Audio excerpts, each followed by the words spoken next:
Exchange traded funds नाम से बड़ा क्लियर है, एक्सचेंज पे ट्रेड होने वाले फंड्स। जैसे शेयर्स जो होते हैं वो ट्रेड होते हैं, यानी कि हम शेयर खरीद सकते हैं, बेच सकते हैं।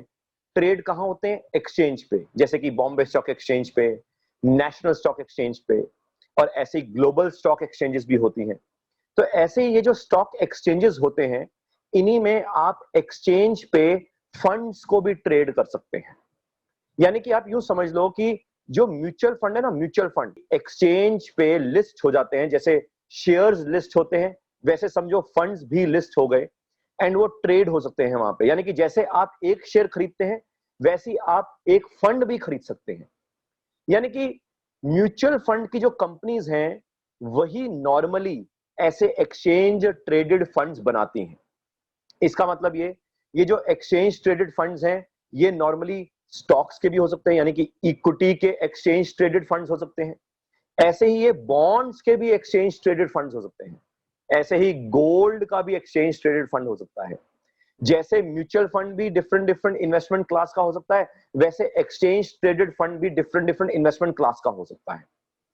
अब इसका मतलब ये, जो एक्सचेंज ट्रेडेड फंड है यानी कि जो फंड बना, उस फंड में कुछ सिलेक्टेड स्टॉक्स रखे जा सकते हैं, यानी कि इक्विटीज रखी जा सकती है। सोचो कि उसमें हमने सिर्फ पब्लिक सेक्टर अंडरटेकिंग की जो कंपनीज हैं, पीएसयूज, उनका एक फंड बनाया, या जो फार्मास्यूटिकल इंडस्ट्री की जो कंपनीज है सिर्फ उनका एक फंड बनाया, या ऑटो सेक्टर की जो कंपनीज है उनका एक फंड बनाया।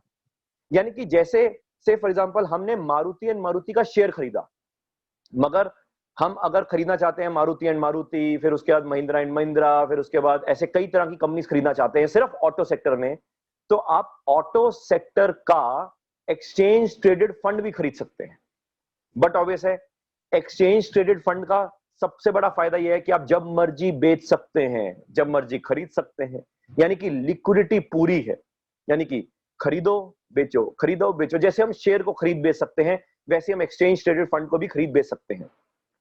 ऐसे ही कई बार जो सेंसेक्स है, जैसे कि टॉप 30 कंपनीज का जो एक इंडेक्स बनाया है बॉम्बे स्टॉक एक्सचेंज में, या जैसे कि निफ्टी है, जैसे कि टॉप 50 कंपनीज का जो इंडेक्स बना है नेशनल स्टॉक एक्सचेंज में, उनका भी एक फंड बन सकता है। यानी कि सोचो निफ्टी का एक्सचेंज ट्रेडेड फंड या सेंसेक्स का एक्सचेंज ट्रेडेड फंड, क्योंकि नॉर्मली आप सेंसेक्स खरीद नहीं सकते, नॉर्मली आप निफ्टी खरीद नहीं सकते, मगर अगर आप निफ्टी का एक्सचेंज ट्रेडेड फंड खरीद लो या आप सेंसेक्स का एक्सचेंज ट्रेडेड फंड खरीद लो, तो क्या होगा, उसके अंदर वो सारी कंपनीज के शेयर्स हैं ऑलरेडी उसी फंड में।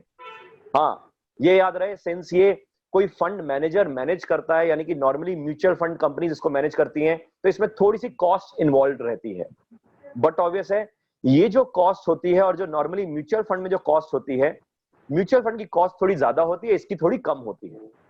और कि म्यूचुअल फंड नॉर्मली जो ट्रेड नहीं होते वो तो नॉर्मल म्यूचुअल फंड हो गए, मगर जब वही फंड ट्रेड होने लग जाता है तो उसको हम एक्सचेंज पे ट्रेड हुआ हुआ फंड का नाम देते हैं, और जिसको हम बोलते हैं एक्सचेंज ट्रेडेड फंड।